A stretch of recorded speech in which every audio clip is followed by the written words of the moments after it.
falar sobre esperança, falar sobre as condições do nosso dia a dia, e é sobre isso que eu quero meditar com os irmãos nesta noite, porque nós já vivemos em um mundo onde está se vivendo a descrença, está se vivendo a falta de não sonhar mais. As pessoas estão caindo no comodismo, estão caindo no pessimismo. Vivemos numa época em que muitas das vezes se fala: vou casar para quê? Casamento não dá certo. Vou fazer concurso para quê? Isso aí só passa quem tem indicação. Para que as coisas... O sentimento de pessimismo, ele vem tomando nas nossas vidas, vem tomando muitas das vezes, inclusive dentro do próprio povo de Deus.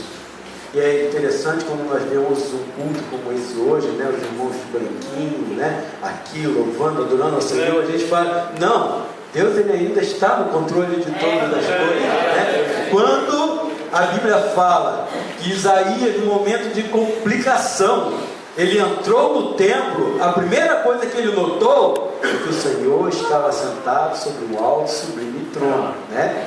Deus, ele está no controle de todas as coisas. Não interessa o momento que nós estejamos vivendo, não interessa o momento que o nosso país esteja vivendo, não interessa o momento que o mundo está vivendo, Deus ainda está sentado sobre um alto e sublime trono.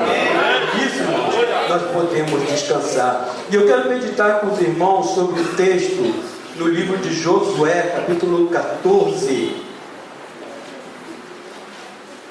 É um texto que fala sobre a concretização de um sonho de 45 anos. Quantos anos você está sonhando? Às vezes a gente começa a sonhar hoje e já quer resolver o problema amanhã, né? Às vezes a gente mal começa a orar e já está querendo que o Senhor ele me dê amanhã. Eu comecei a orar ontem e quero que antes de ontem o Senhor já me dê a bênção. Mas não.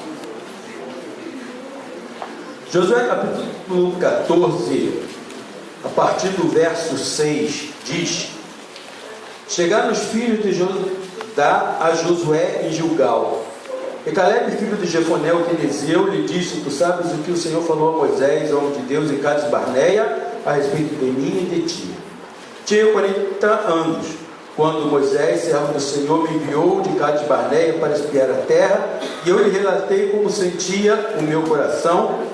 Mas meus irmãos que comigo subiram desesperaram o povo. Eu, porém, perseverei em seguir ao Senhor meu Deus. Então Moisés naquele dia jurou, dizendo: certamente a terra em que puseste o pé será tua e de seus filhos em herança perpetuamente, pois perseverás em seguir o Senhor meu Deus. Eis agora o Senhor me conservou em vida como prometeu. 45 anos há desde que o Senhor falou esta palavra a Moisés, andando Israel ainda no deserto. E já agora sou de 85 anos. Estou forte ainda, como no dia em que Moisés me enviou. Qual era a minha força naquele dia, tal ainda agora para o combate, tanto para sair a ele como para voltar. Agora, pois, dá-me este monte de que o Senhor falou naquele dia. Pois naquele dia ouviste que lá estavam os anaquins e grandes e fortes cidades. O Senhor porventura será comigo para os desapossar, como prometeu. Josué o abençoou e deu a Caleb, filho de Jefoné, Hebron em herança. Portanto, Hebron passou a ser de Caleb, filho de Jefoné, o quenezeu, em herança até o dia de hoje, visto que perseverava em seguir o Senhor, Deus de Israel.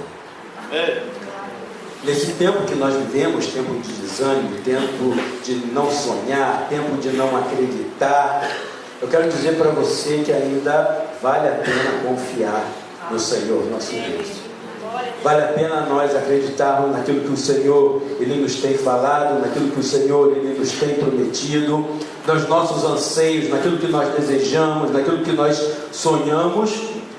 E é interessante que quando nós lemos o início desse capítulo aqui, no capítulo 14 ali, os primeiros 5 versículos, ele estava sobre pessoas recebendo, sobre a forma como as outras tribos haviam recebido as suas bênçãos, falava sobre uma que recebeu uma parte, a outra que havia recebido ainda da lei do Jordão, a outra que havia recebido ali, outros ali inclusive que não receberam tribo porque as terras ficaram para os outros, e a tribo de Levi, a herança seria o próprio Senhor Deus.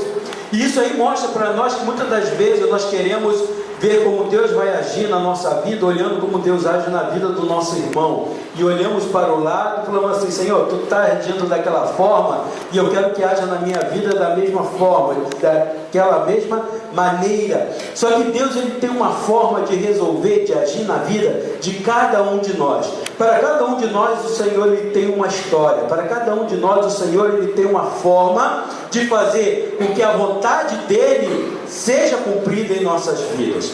Existem pessoas que Deus vai agir de uma forma, existem pessoas que Ele age de outra, e por isso que são chamadas experiências pessoais. Cada um tem a sua experiência. A minha experiência com Deus é minha, a experiência do irmão é outra. Não adianta eu olhar para uns e falar: eu quero que Deus haja desta mesma forma. Que não.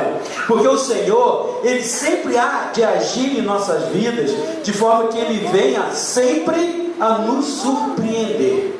O Senhor, Ele sempre nos surpreende.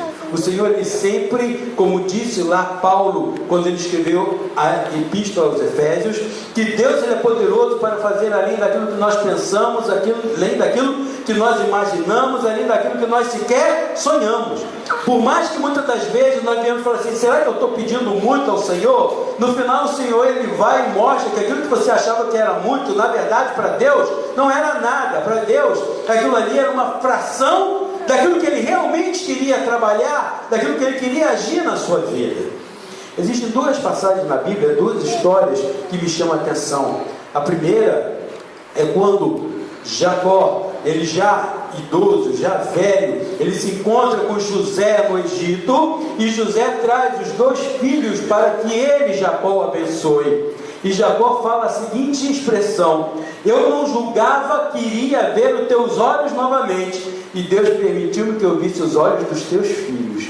Ou seja, ele que achava que era uma causa perdida, que ele havia perdido aquele filho, que nunca mais ele ia ver, agora o Senhor estava trazendo o filho e estava trazendo os netos, estava indo além daquilo que ele sequer havia imaginado. Vocês conseguem imaginar quando um jovem pastor estava lá pelas aldeias de Belém, estava no meio do mato apacentando as ovelhas do seu pai, e de repente alguém bate no ombro dele e fala assim: ó, estão te chamando lá na casa do teu pai.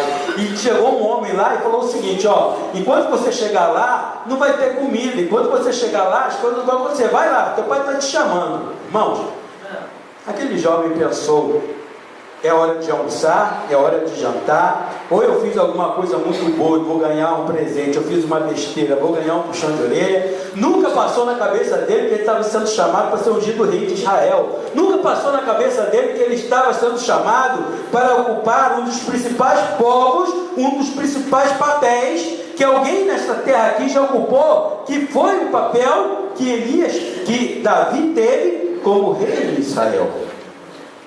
E aí, irmãos, nós vamos começar a ver que quando aqui Caleb ele estava falando, e nós vamos olhar e vamos para trás, vamos passar 45 anos atrás, quando aquela história